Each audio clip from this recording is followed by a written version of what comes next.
Hey and welcome everyone, it's Egwin from Beyond Systems. Welcome to the channel. Now today another aspect, another training exercise of the core series.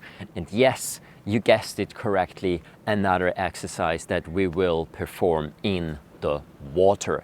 Now for those of you who are completely new to this concept, no, we're not talking about aquagym, we're talking about a core series, so core training, core function, core stability, core mobility. And as I keep mentioning, the core is really quite a complex thing with a lot of different aspects attached to it, much more than just, say, the abdominals or your lumbar spine muscles. We use the water to trigger the body in different ways. If you want to know more about that, watch the first video that I put out regarding this water training. I explained a little bit more in detail there, and there are more theoretical videos coming, but in this one I'll focus again on yet the next exercise regarding water training. When we talk about movement in the water, as I say, it's always this additional aspect of more drag and more possibilities. For once, we do not have gravity working the same way than we have out here on land, especially like here for me at the ocean. The exercises that we're talking about next, this one in this video and the next ones in the other videos, they are just amazing to be done in the ocean. Why? Because the ocean gives you a little bit more float than regular pool water. This does not mean that you cannot do those exercises in a regular pool water, but it is a little bit more chilled out when you do them in the ocean due to more float. You have more possibility to actually listen to the body, to tune in, and to take a little bit more time when it comes to sort of being aware of the feedback, of the sensomotoric feedback that you get from the movement. Before we jump into the movement, let me just say a big thank you to all my Patreons and to everyone who supports me and my work and my channel. I really appreciate it a lot. I like sharing content. I also obviously work hands-on with people, teaching workshops and retreats and so on. But putting out free content is just a real nice thing as well, just to reach a broader audience. And I really appreciate any help I can get that allows me to dedicate more time to that. So if you want to check out those possibilities, check Patreon out in the link down below. It's in the description down below. And so, yeah, I really appreciate it. And thanks for those guys who are already on there and support me in other ways. All right, now let's jump in the movement practice. Movement practice here today. I can't really show it to you on land, so we have to switch into the water immediately. What we are going to do, so we have this sort of sitting, half-sitting position in the water, and we are going to turn the body from one side to the other. We will use our arms to create additional drag, and we will rotate sort of our legs and our pelvic area from the left to the right. Now obviously there are a couple of things to be aware of and to take care of. For once, it's a little bit the lumbar spine again, but other than that, really make sure that the body structure is still there, so you do not float around completely and lose all the structure that there might be. You still have certain elements that you try to sort of keep aligned for this exercise to work properly. And I always suggest in this case to start out with a little bit more control and then let go of control as we go, as the body starts warming up. And so let's take a look again at how this exercise is done properly in the water. All right, now let's get started by taking a look at how this exercise looks viewed from outside the water. As you can see, I'm sort of half sitting, half lying in the water with my hips flexed, my knees bent. My arms are spread out to the side to actually create this swooping counterbalance. Now, one thing to mention right now, there are two main ways of performing this exercise. One is the way you see it here, and the way you have seen it at the beginning. Sorry for the bad video quality of that short snippet here. And what you can see here is this: my upper body is actually lying backwards.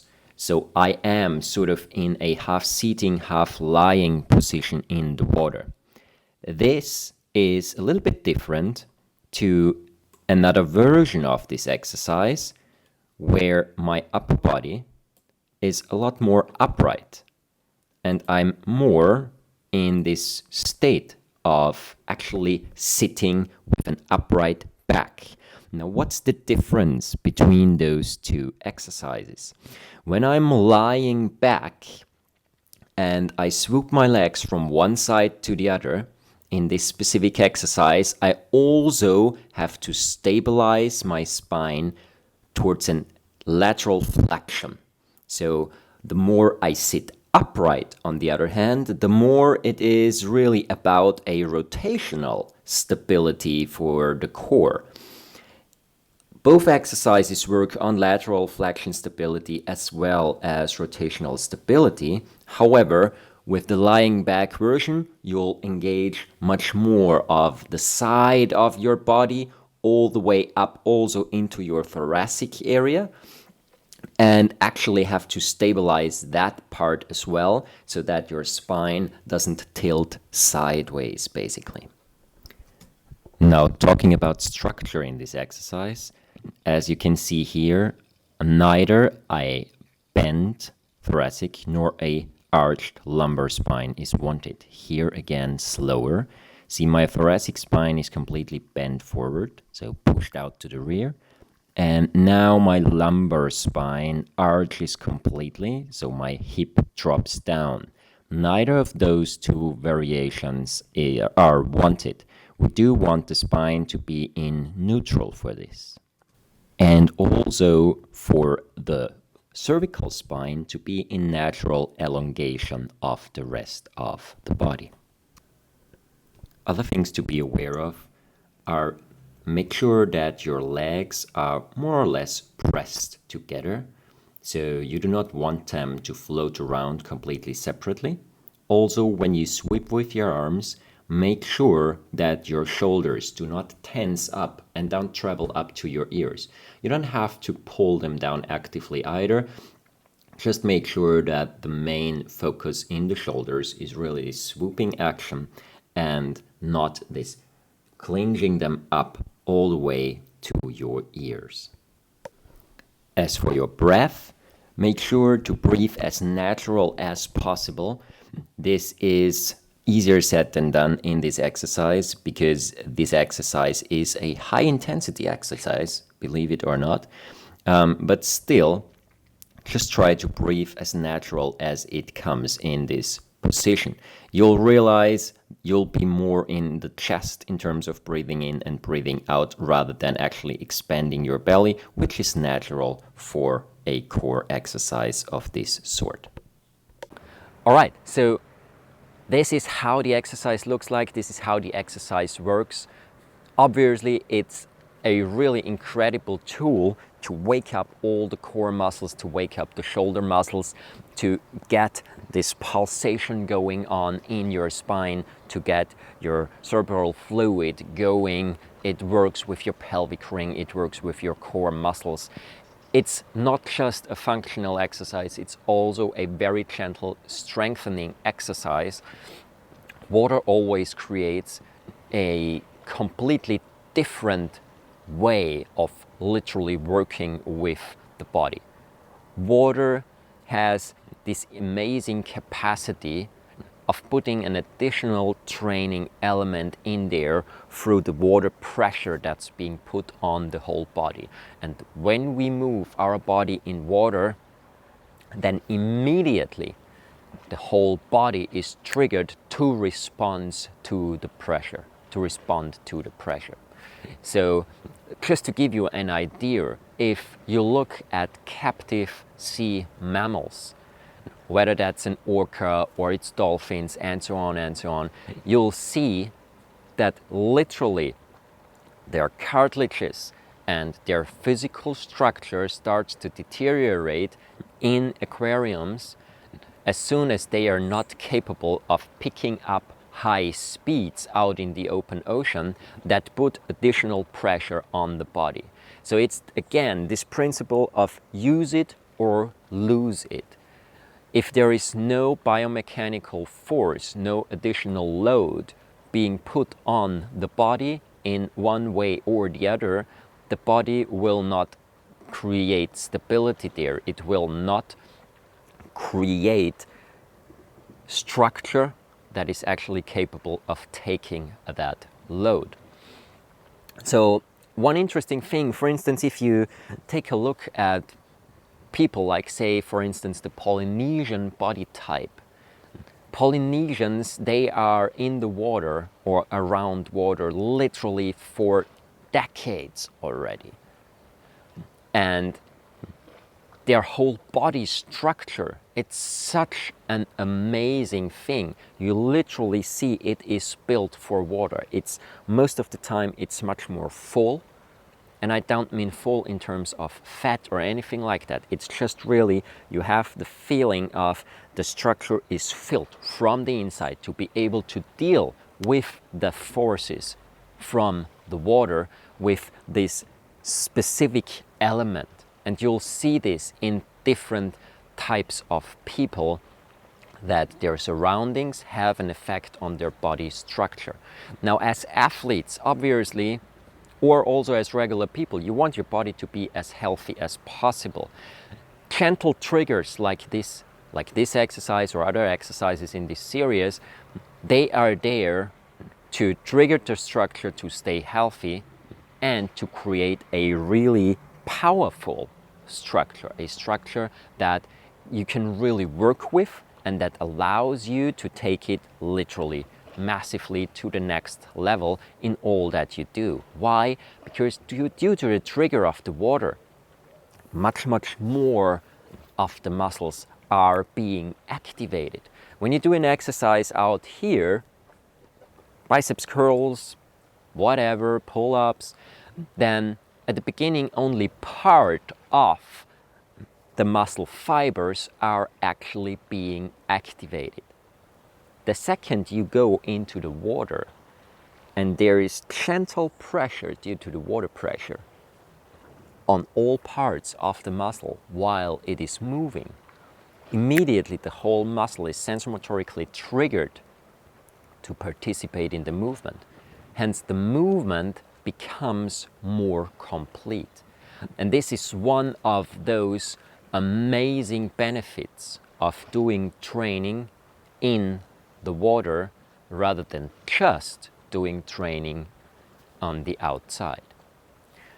All right, this is an immensely important aspect. I hope if you're a professional watching this, you'll give it a go. I know that there is this belief that some exercises shouldn't be done in comparison in the water, shouldn't be done in comparison with other types of sports. Like for instance, rock climbing and water exercises don't really go well together. Well, yes and no. If you want to take swimming and rock climbing both to an extremely high level, it will be difficult. If you focus, say, on rock climbing, but you'll still want the benefit of exercises in the water like this one, that is possible, but it's completely a different story. The reason why rock climbing and swimming don't go well together is because the amount of tension and the specific tension type that you need in rock climbing to stabilize your body in comparison to the stabilization of the body for a proper structure when you lie in the water, for instance, for a freestyle stroke, This is different. You need a different, more dynamic type of body and core stability for the water than you need for rock climbing. That's true, but exercises like this, they simply trigger your muscles in a very specific way, hence help you tremendously in taking it from here to the next level in all different kinds of sports. If you have questions regarding this or anything regarding these exercises, leave them in the comment box down below, or if you want more personal input, you can also always contact me directly or book an appointment and so on. If you liked the video, please click like, share, and also subscribe to the channel if you are new here. Hit the notification bell if you want to stay up to date with the next exercises to come in this series.